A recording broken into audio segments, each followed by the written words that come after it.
Welcome to the Mindful Mama Podcast, episode number 110. Today we're going to be talking about how to be a scream-free parent with Hal Runkel. Thanks for helping me, Sora. You're welcome. You're welcome. Welcome to the Mindful Mama Podcast. Here it's about becoming a less irritable, more joyful parent. At Mindful Mama, we know that you cannot give what you do not have, and when you are thriving, when you have calm and peace within, then you can give it to your children. I'm your host, Hunter Clark-Field's Mindful Mama mentor. I coach overstressed moms on how to cultivate self-awareness in their daily lives and to take family and life to a new level of peace and cooperation. I've been practicing yoga and mindfulness for over 20 years. I'm the creator of the Mindful Parenting course, and I'm the mom of two girls who challenge me every day to hone my craft. You heard one of them, my now 8-year-old. Oh my gosh. No, she's with me here. She's like dancing around. Do you want to say hi? Do you want to say something more? Meow. Okay. All right, cool. Thank you so much for listening, my friend. I am so glad you're here. This was a very powerful conversation I had. Hal Runkel is a life, love, and leadership coach, and he's the New York Times best-selling author of ScreamFree Parenting, helping parents create the family life they want by learning to pause more and react less. And he really closely coincides with everything we teach at Mindful Parenting. And so I want you really to be prepared to have the ground under your feet shifted by his wisdom. He's going to make you question some things, and you're going to learn about what is the most damaging lie of parenting and some mandates in all traditions and cultures to love your neighbor as yourself. And he asks this incredibly tough question that makes us really confront that. So I can't wait for you to hear Hal. He's going to really be great. So what's going on here and now, if you're listening to this live, how is that in a few days, registration for Mindful Parenting closes. We are in just a short window where the registration for the full live course is open, and I invite you to check it out at mindfulparentingcourse.com. It's pretty life-changing. We get to some really deep, basic things, and it's amazing. People always tell me, oh, it changed my relationship with my partner too. You never know. And it's interesting because I think people are always surprised at the power of the change that happens when they invest in themselves and the learning and these relationships. Like, this is the most important stuff in our life. So we should be, we take a course to drive the car. We should be learning and growing. And that's what really fuels us as people, is to grow and learn and to serve the world better. So I invite you to check it out at mindfulparentingcourse.com. And now, on to this episode with the amazing Hal.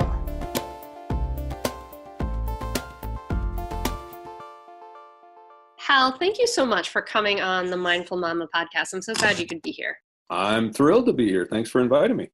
Your book, ScreamFree Parenting, Scream with an M, which we just discussed, but is so in alignment with what we do here in the Mindful Mama world, with mindful parenting and things like that. And you have so much insight to offer. I really want to dive into that, but I also want to know, I'm a little curious about your own background, and I'm kind of curious about how you were parented, and did you have parents who were pretty calm and regulated themselves, or was it something that you had to learn a little bit more on your own?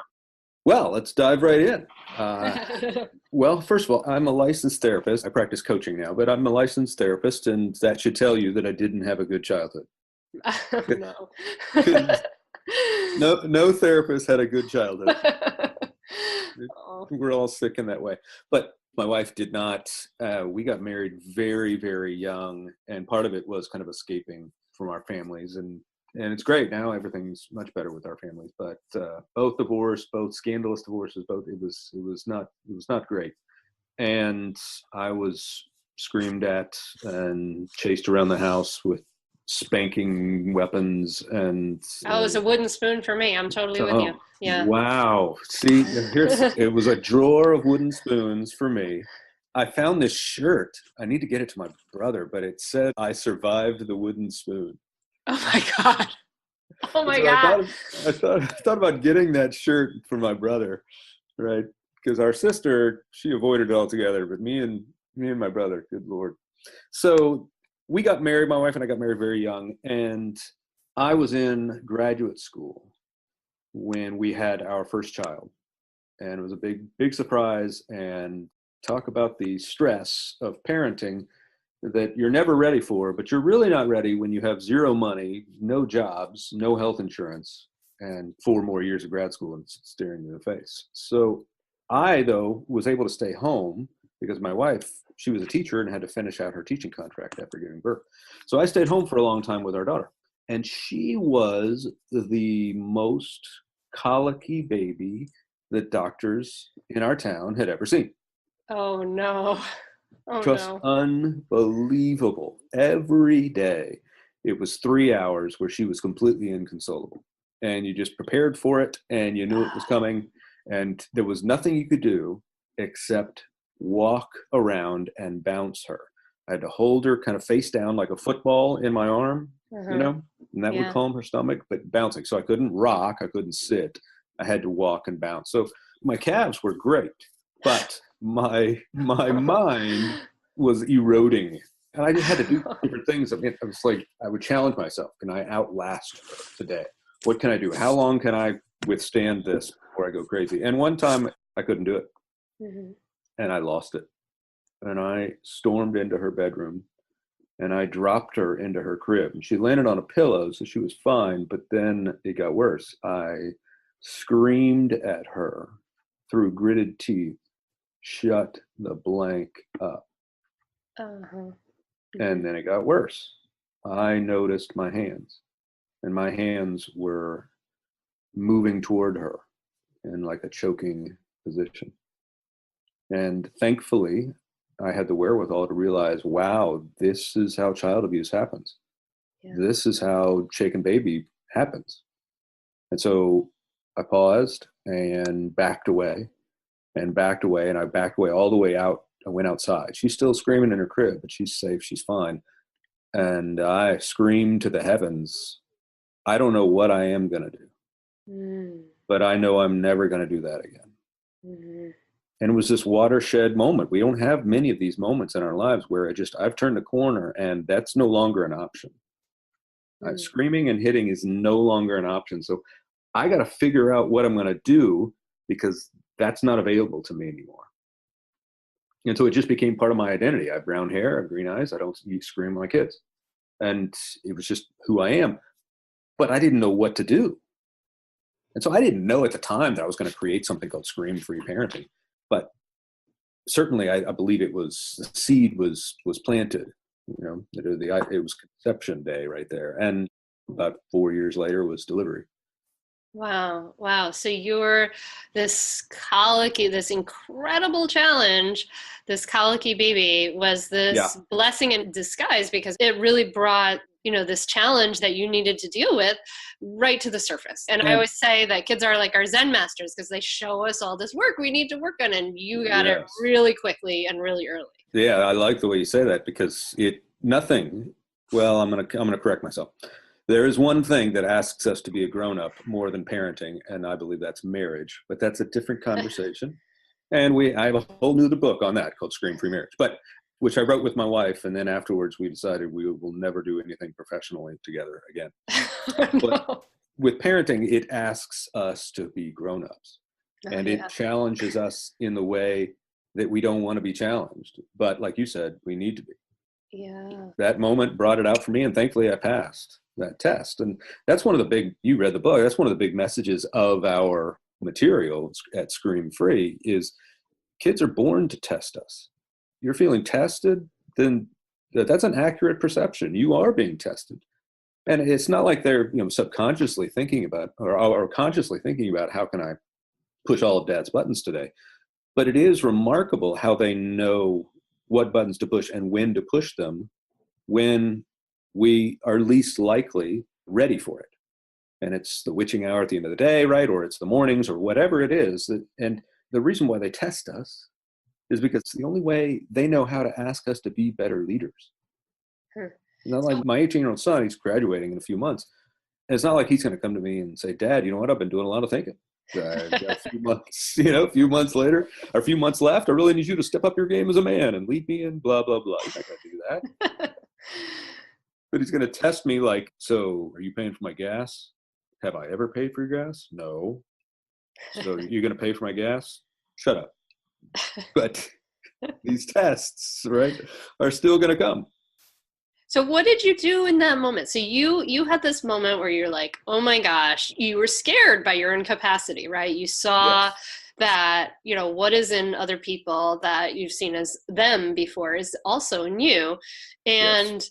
you said, I'm not going to scream anymore. So how did you take care of the inevitable difficult feelings that come up, the inevitable frustration, the inevitable anger, all of those things? How did you take care of those feelings? Well, the biggest thing is I talked about it immediately, and talked about it with my wife, and talked about it with some mentors, and talked about it with counselor. This idea, you can hide or you can heal. And I knew I didn't know what I wanted to do, but I had to find out. And so it was on a quest, and it was one of those also motivated by, I am not doing what was done to me. Mm-hmm. I'm not doing it. And so what do I have to do? And it was just this, all right, you got to figure this out, because this amazing creature in my hands deserves better from me. Yeah. So it just began this quest. And so we talked about, if I remember correctly, my wife and I talked at length about it. And she's like, do I need to quit? Do I need to whatever? No. Right. But then it was, all right, how do I need to change my routine here? Just instead of just staying in the house, where can I go? Because I'm staying home. This is the job. What do I do next? And so it's interesting. One of the biggest things is I began to try and find, and this is kind of a quest of my life, because I was a philosophy and theology major before I became a therapist, and did a whole nother graduate school, and then I switched. And so I've always been searching for, philosophy is this search for universals. Mm-hmm. What are these universals that apply to anyone and everyone throughout time? And so that's what I kind of began to do, is search, what are the universal truths about parenting that are true, whether I believe them or not, whether I practice them or not. And that's really what ScreamFree parenting is. It's just a collection of principles that we believe are truths, whether or not you practice them, whether or not you believe them. And so I kind of searched out for this quest. And it's interesting, when I want to get really good at something, I volunteer to teach on it. Me too. Right. Because that calls me, and I'm sure it does the same for you, it just calls me to this level of integrity. Like, well, you can't get up there and fake it, man. Yes. Right. You got to really learn it if you're going to teach it. It's one of the, exactly. I get that completely. Yeah. And that's how all my books have come about. That's how all my speaking gigs have come about, is I say yes to an invitation to say something I've never said before, or talk on something. And now I got to figure it out. So like 3 weeks ago, I was asked by this big private school here in Atlanta to talk to the 9th through 12th grade boys about sexual respect and consent and harassment and violence. And that's not an easy audience. Yeah, I bet. Because there's kids sitting right in front of me, and it's about 200 boys. Like, there's one sitting right in front of me. That kid's a freshman who has yet to hit puberty. And then 3 people down from him is a kid that I bet that kid had sex this past weekend. So how do I address that in a way, and it's a Christian school, how do I address it in a way that is edgy enough to keep their eyeballs, right, but not so much that it's dismissed by the fact that I use certain words. So putting myself out there. I absolutely love what you say right in the first chapter, I think it is, but this idea that the most damaging lie of parenting is that we are responsible for our children. So tell the listener, what is wrong with this idea that we're responsible for our children? Well, if I'm responsible for them, then I'm accepting a truth that says I am the determinant of their behavior. That ultimately how they behave is a reflection on me. And we buy this lie hook, line, and sinker. I mean, we have the first kid, right? And we swear our kid's going to be the best behaved kid in the world. And so we get the parenting books that promise this amazing system of rewards and punishments, and we get the kind of charts on our refrigerator with check boxes and stickers and stuff, and they're going to behave. Now, we don't do that with the second kid because it doesn't work, but we do that with that first kid because we bought this lie that I am going to turn them into well-behaved kids. And then they turn 2. Yeah. Right? And they look up at you and thwart your whole system with one defiant word, no. And what do I do now? This kid has a mind of their own, but yet I'm responsible for directing and making the choices of this kid. It's philosophically impossible for me to take responsibility for their behavior, but then expect them to take responsibility for their own behavior as well. Yes. Yes. I love that. Say that again, because it's just we need to underline it, right? Yes. It is philosophically impossible to take responsibility for their behavior and at the same time be upset that they are not taking responsibility for their own behavior. Amen. And I tell folks, if you get nothing from ScreamFree, this is what we teach more than anything, that you are not responsible for anyone else and their choices because you can't be. Mm-hmm. Because if you are, then guess what? They're not responsible for their choices. And that's the exact opposite of the entire goal of parenting. The entire goal of parenting is not to get better at managing their behavior. It's to help them get better at managing their own behavior so that they can leave, whether it's leaving to go play next door or leaving to go to college. My job is to help prepare them to manage their own behavior. And that starts by recognizing that I'm not in control of their behavior and I'm not responsible for it. No. I so love this. I just want to say, because this idea that we can put this, we can force this thing from the outside in is impossible. And you're just underlining that. And it has to be from the inside out. Like, fear is not going to make them do the right thing when we're not around. It may make them lie to you about what they're doing, and it may make them sneak, but the fear is not going to make them put it in their hearts and in their minds that this is the right thing to do from that intrinsic motivation from the inside. And you're just underlining that so beautifully, Hal. And well, some people though will say, well, you know what, if they're afraid of me, at least they won't make mistakes, which is stupid. But we think that, right? We'll give into that because we're so overwhelmed with the task, right? Yeah. And because we've bought into the lie, I'm responsible for their behavior. So here's an interesting illustration I use to point out when I speak to audiences is, look, we're not saying we don't have any responsibility. We're not responsible for their behavior, for the choices that they make. We are, though, responsible to them for the choices that we make.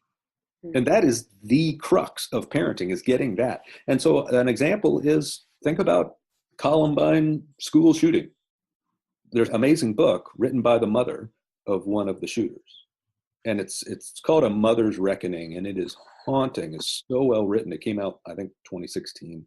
Wow. And it is hard to read, but it clearly illustrates, is she responsible for her son's action?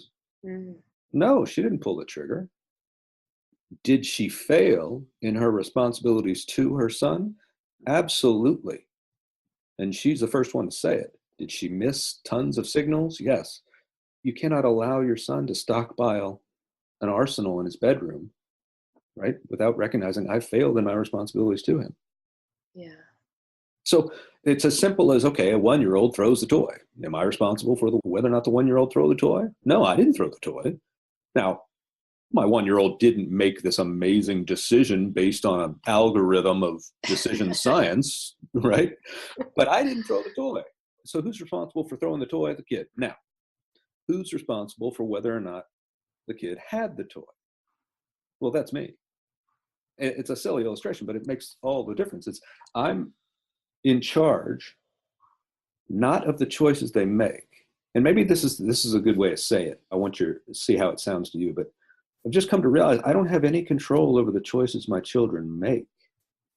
Because if I did, then they wouldn't be making the choice. I'd be making it for them. Mm-hmm. But I do have a lot of control over the choices my children have. Mm-hmm. And that's parenting. Parenting is setting up an environment where my kids know the choices that are available to them, the choices that are not available to them, and the consequences of whatever choices they make. Yeah. Yeah. I think we can respond to what's happening. And like you say so beautifully in the book, we can influence, and we can create that. The only way we can create that influence is through our connection. But you're right, like the environment, oh gosh, such a huge part of that, right? Like where we can create an environment that, you know, gives them choices and empowers them, or maybe disempowers them by maybe having too much, or Sure. not enabling them, and all kinds of different ways. Yeah, exactly. So case in point, this weekend we had a couple of FaceTime conversations with our daughter, who is a junior in college, and she's deciding whether or not to live off campus next year. And it was a great time. This same girl that I screamed at when she was a baby. I love my relationship with her now so much. But she's wrestling with this decision, and the way that we handled college was, look, this is the amount of money we will give to you every semester, and no more or no less. So if you choose a school that costs less than that, you get to keep the money. If you choose a school that costs more than that, you got to come up with the money somehow, working or whatever. And now she's trying to make this decision. So she chose a college that gave her a lot of scholarships, and so she's actually banking some money. But Nice. if she makes this, yeah, great, right? Totally different than graduating with tons of loans. But she had to come up with those scholarships, and she's had to she's supplemented it with work. And now she's doing this full-time internship for her whole junior year. It's very cool. But this decision that she's going to make, we're completely supportive. If you want to move off campus, we'll completely be emotionally supportive of you, but we won't increase the amount that we promised you. Mm-hmm. Because that wouldn't be fair to you. My job is to help you learn to make decisions within a certain framework. And that's what's helping her, because like, look, this is the millionth time, first of a millionth time where you're going to have to make decisions like this over and over and over again about what do I do with limited resources? Well, we can start that right now with our kids, with the 4-year-old. People say, well, you can't give them choices. I'm like, okay, so you just tell them what to do, right? Well, yeah. Well, who decides whether or not they do it? Well, I guess that's the kid. Yeah. So you're already saying, make a choice, but you're not empowering them to make a choice. You're not helping them see that it's their choice. You're just telling them, don't think, just react to my strong voice. And how is that helping them learn to make better decisions and own their life? The reality is it's not. And that's what we see in majority. Unfortunately, I see that in majority of kids is I have capacity to make decisions. I work with millennials a lot. And that's one of the big things with millennials is they're so overwhelmed by all the possible choices they can make, and they don't know how to make choices with limited resources. Because they haven't. They haven't had to. They haven't had to. Oh my gosh. I love that you write in ScreamFree, you say, you should not be in the business of forcing compliance at all costs. And you talk about the language of warfare, right? That we use this language like you've got to pick your battles. And you talk about this idea that unless we're free to make their own choices, they can't make a connection between their choice and the consequences. And I think that it makes so much sense, like this idea of the warfare language really resonates with me, because if we're with our kids, we absolutely have no influence with them. And I really, my kids, my daughters are 10 and 7 now, but I really see that a lot of the rebellion and the fighting and the difficulty that comes around when kids are adolescents is not maybe necessarily all due to that natural separation, but a lot of it is like due to this us against them mentality, like me versus you, this warfare mentality that we start from the very beginning. And then finally, when they're adolescents, we just have way less power over them in terms of punishment and etc. And so they're done with us. Exactly. And it's a measure of survival for them, because adolescence is the same sort of life phase as the 2 and 3-year-old. Yeah. Where it's called differentiation, and they're trying to tease out who am I vis-a-vis who mom, and that's why they say no when they're 2 years old. right? It's this recognition that, hey, I'm a separate person with a mind of my own, and I can say no. I don't just have to be an extension of dad or mom. I'm my own person. And how we handle those 2s and 3s when they do that shapes a lot of how we handle adolescents when they enter into that phase. Because if we see that no as a threat, then we're going to adopt more and more of that military war language, and we're going to win at all costs. Well, what if the cost is your kid's ability to function in life? Right? What if the cost is your ability, that you lose all ability to influence them forever? That I talk to parents and recognize what you want is to be able to, when your kids are teenagers, do you want them to voluntarily come to you and seek you out as a guide? Well, yeah. So how is screaming at them and telling them what to do all the time going to help do that?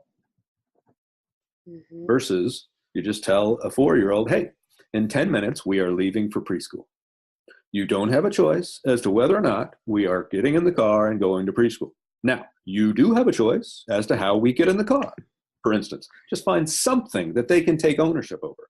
So you can choose option A or you can choose option B. Well, what's option A? Option A is the timer on the microwave goes off after 10 minutes.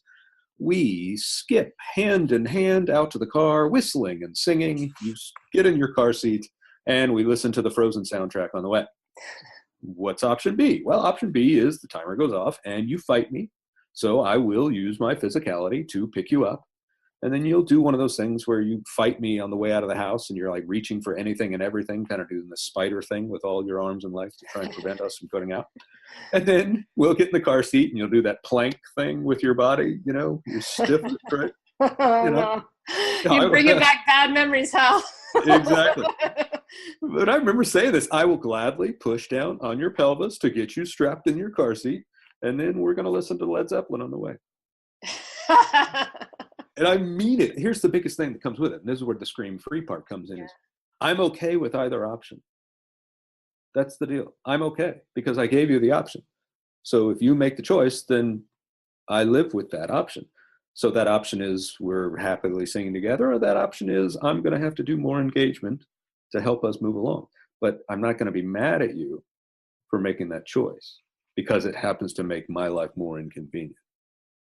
Yeah, so it's all about lowering that reactivity, and also part of it, you sounds like you're talking about this perspective of not taking it so personally, like this idea that coming from the stance of we are responsible to our children rather than for our children is taking a lot of the like I'm taking it so personally right out of it. You know, Exactly. it's like this is you and your choice, and boy, I'm not thrilled with that choice, but you know, okay, that's your choice. And so that helps us, coming fundamentally from that stance, helps us to lower our reactivity and take it less personally. And that's the biggest thing. I want to take it seriously, but I don't want to take it personally because I don't want to give my kids that much power over me.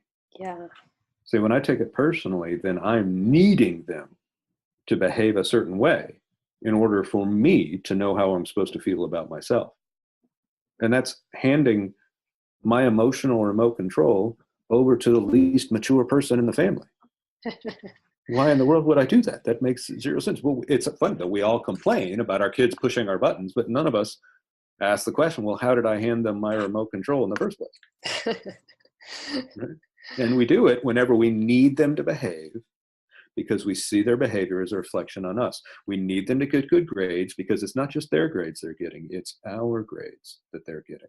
And then we complain that our kids are feeling entitled, whatever. You've given them so much power by saying how you behave is how I feel.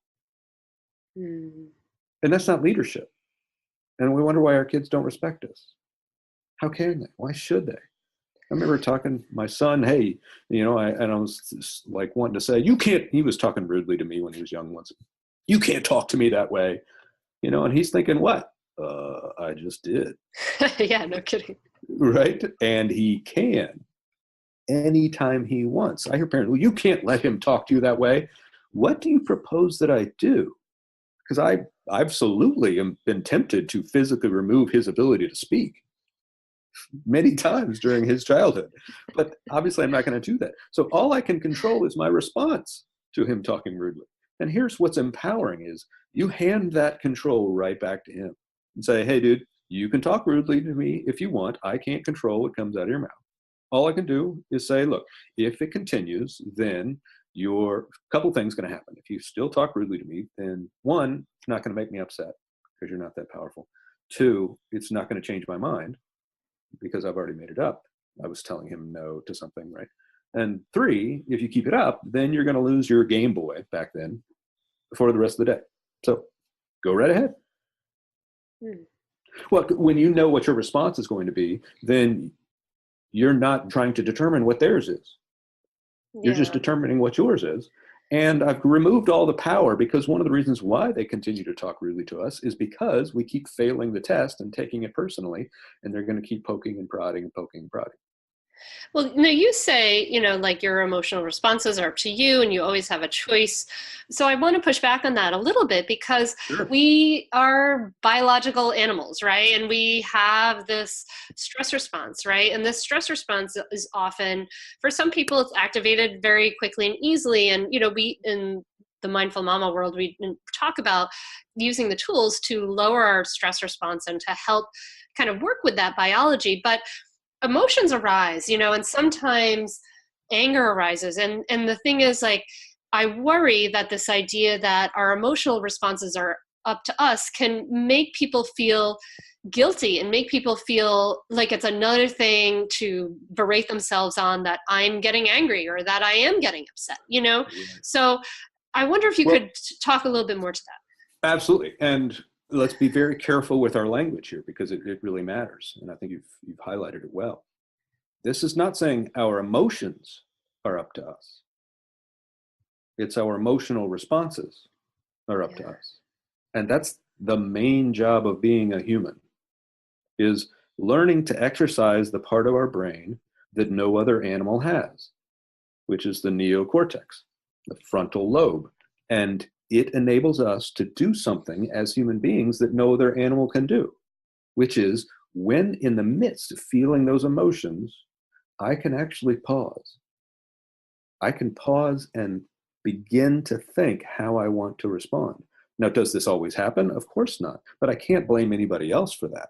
Mm-hmm. That's where we get in trouble is, if you hadn't done that, then I wouldn't have gotten so angry. Yeah. Well, basically you're saying he's in charge then. Mm-hmm. He's in charge of you. This is about recognizing your emotions are going to be all over the place and they're going to get stirred up just like it was with me. But I cannot surrender any of control of my emotional responses. Just because I'm feeling it doesn't legitimize me going with it. That's a reaction. And reacting is what animals do. Responding is what humans do. And do we do it well? Sometimes. But do our kids need us to do it well? Well, yeah. And so that's why they need to listen to your podcast. That's why they need to go through exercise, why we need to meditate, why we need to do better things with our body, why we need to, as we say in the last chapter of our book, put on your own oxygen mask first. Yeah. Everything, taking care of yourself so that you are prepared for this next test is paramount to great parenting. But don't feel guilty that you feel angry. Don't feel guilty that you want to slam your kid's head against the wall. Don't feel guilty that you want to just quit and run away. It's, what do I do recognizing those feelings? Can I name those feelings? All right, I'm feeling very frustrated. All right, and this is one of the things that's the hallmark of all therapy or coaching even, is let's identify what you're feeling. And the second you can name that, then to use an old AA expression, you can begin to tame it. And so recognizing, well, this is exactly what I'm feeling right now. It's the first step of emotional intelligence, if you will. But it's recognizing I can't control what I feel, but I'm getting better and better at controlling how I respond to what I feel.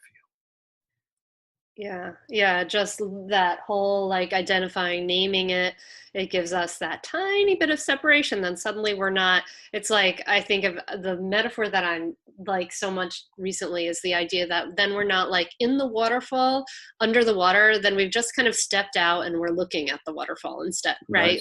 It's just, that tiny bit of separation that can give you all the power that you need to, do that pause. And it's a practice and it's a muscle that we build over time. Absolutely. And there are times when we need to recognize when our muscle is not strong.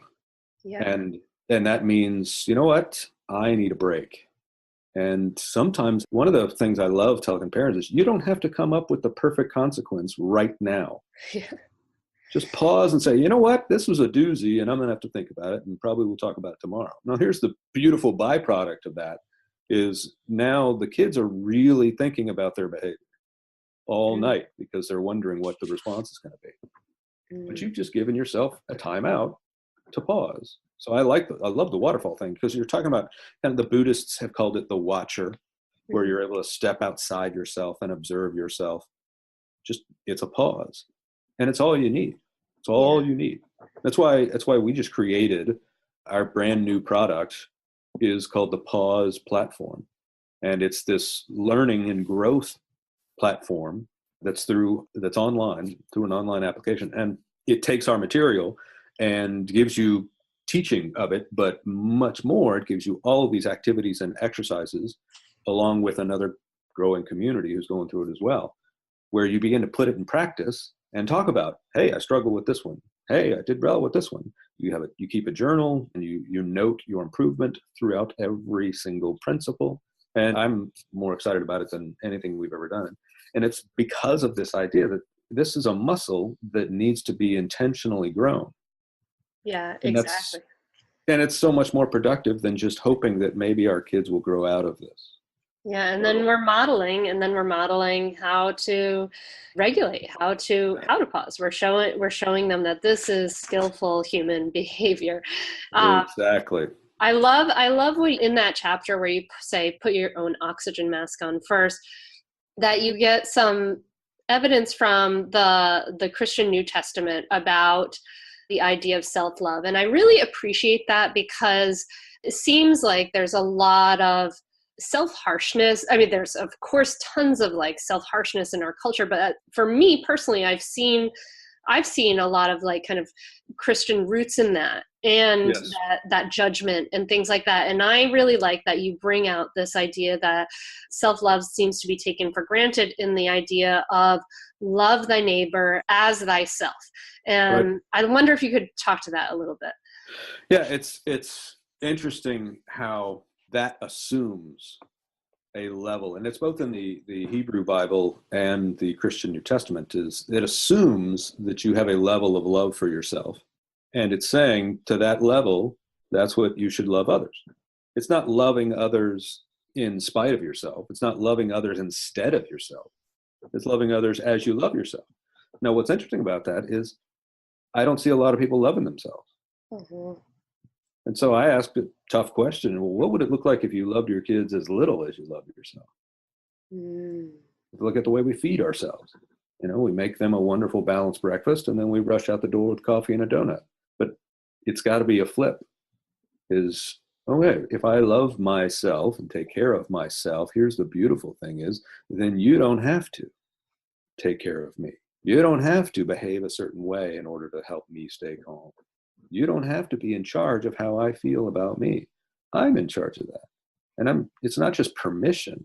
A lot of folks love that chapter because I'm giving them permission to take care of themselves. And I'm like, no, it's stronger than that. This is the only way you can parent the way you want, is if you are taking care of yourself enough that that's the same level that you extend to them. And it's hard dealing with anything that people back in religion. Mm-hmm. Like, for instance, the spanking debate, right? Based on a bad translation. And I can I can talk about the original languages and say how that's wrong, but once it gets on that, then it becomes this eternal thing, right? So, but what do we do with this idea that a lot of folks hate themselves and they guilt themselves into feeling horrible? And that's no way is that going to create an upward spiral. It automatically creates this downward spiral where, well, I can't do it right, and I'm never going to do it right, and these kids, and they're never going to do it right, and we all are just wandering lower and lower.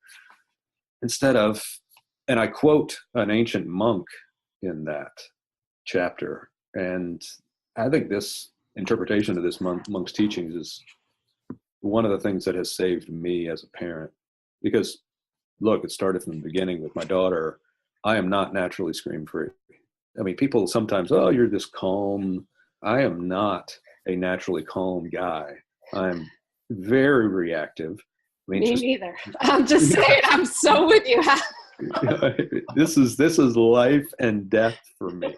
This is why I teach this stuff, because if I didn't, I'm afraid of who I would be. And so one of the teachings that this guy did, it was called the 4 Degrees of Love. This was taught about 1000 AD or so. And he said, look, the first level is selfishness. I love me for my benefit. It's all about me.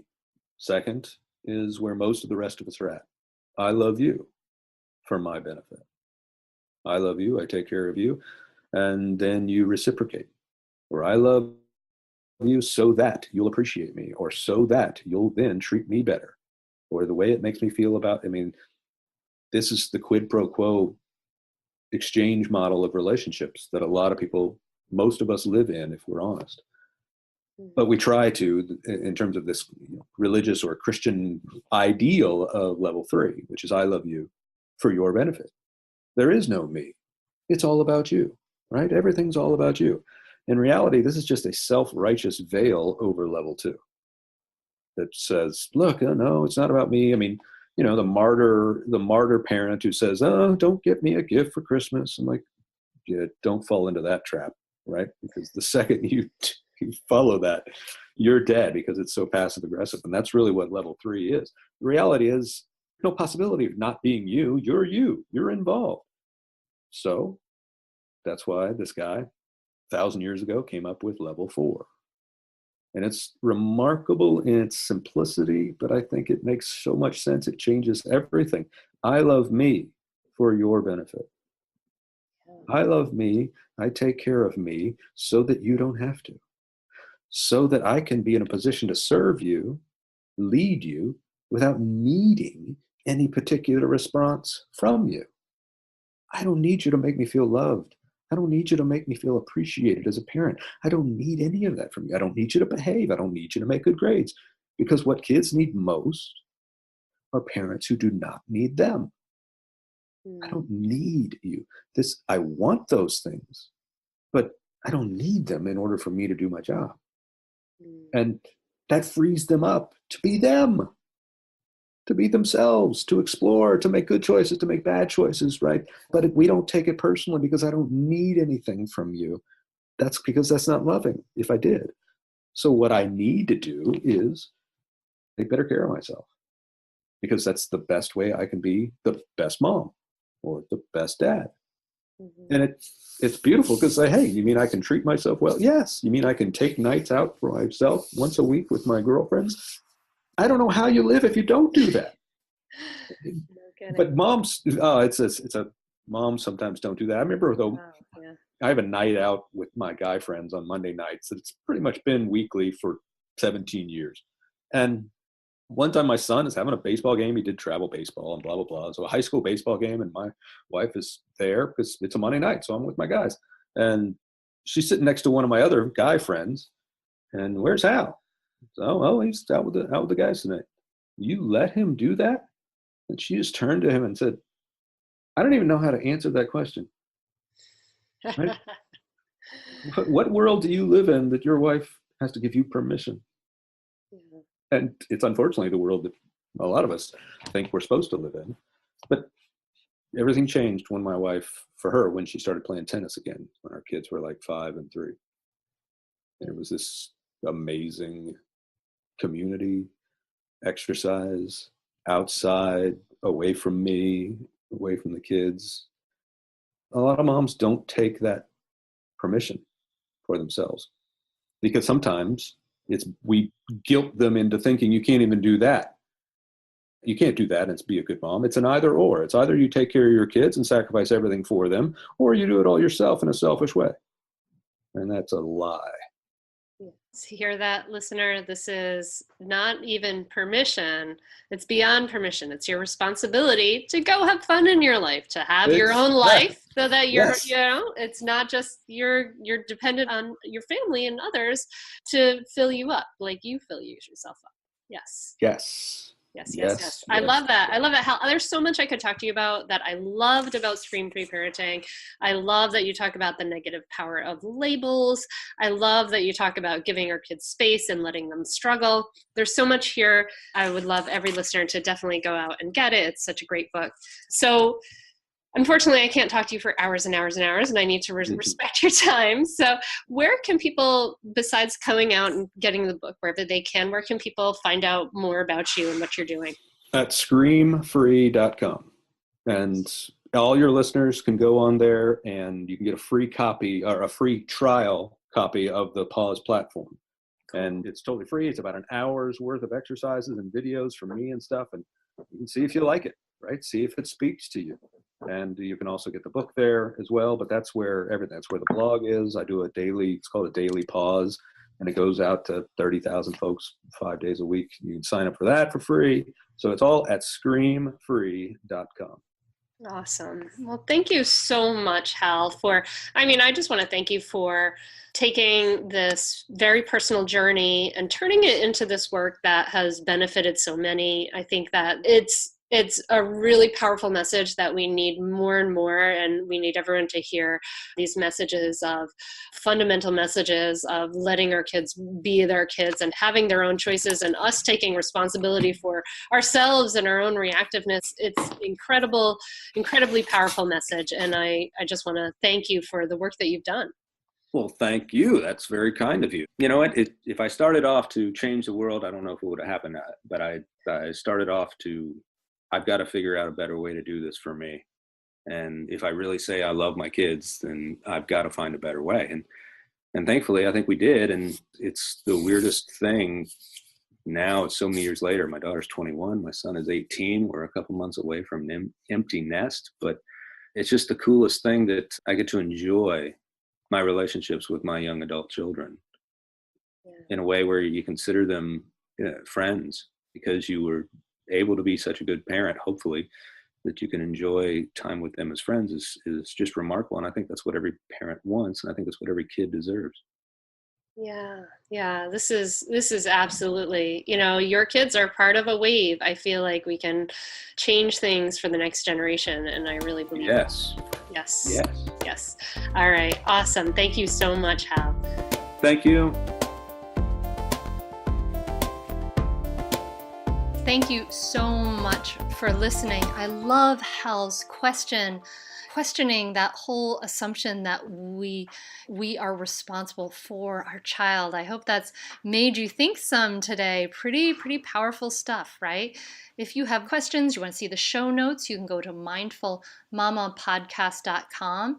And remember that if you want to learn to be a scream-free parent, if you want to learn the tools and techniques to bring more mindfulness in your life, to understand why you're being triggered in the first place, to have the ways to pause, and also to have the language to respond so that you're not using threats and punishment, and you're actually parenting your child more from the inside out, and you have the language to create that cooperation from the inside out, we are enrolling Mindful Parenting right now if you are listening to this when it comes out.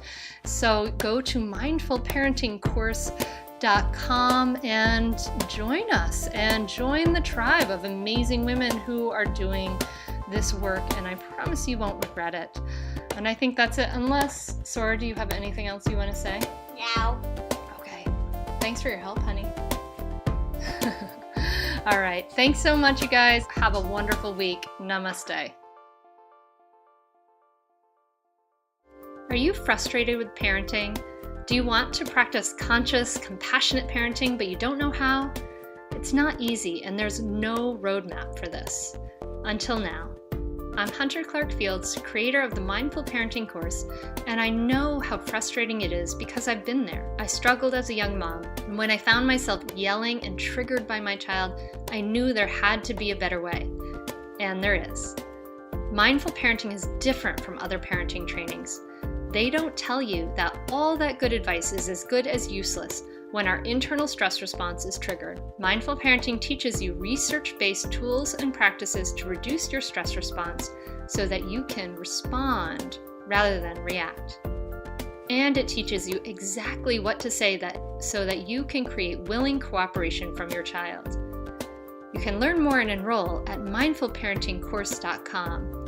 And you can join us for a free live training where you'll learn why your kids don't listen to you, what punishment really teaches, the parenting truth that every pediatrician gets wrong, and the hidden myth that undermines your parenting. Sign up now at mindfulparentingcourse.com/free training. That's mindfulparentingcourse.com/free training. I'll see you there.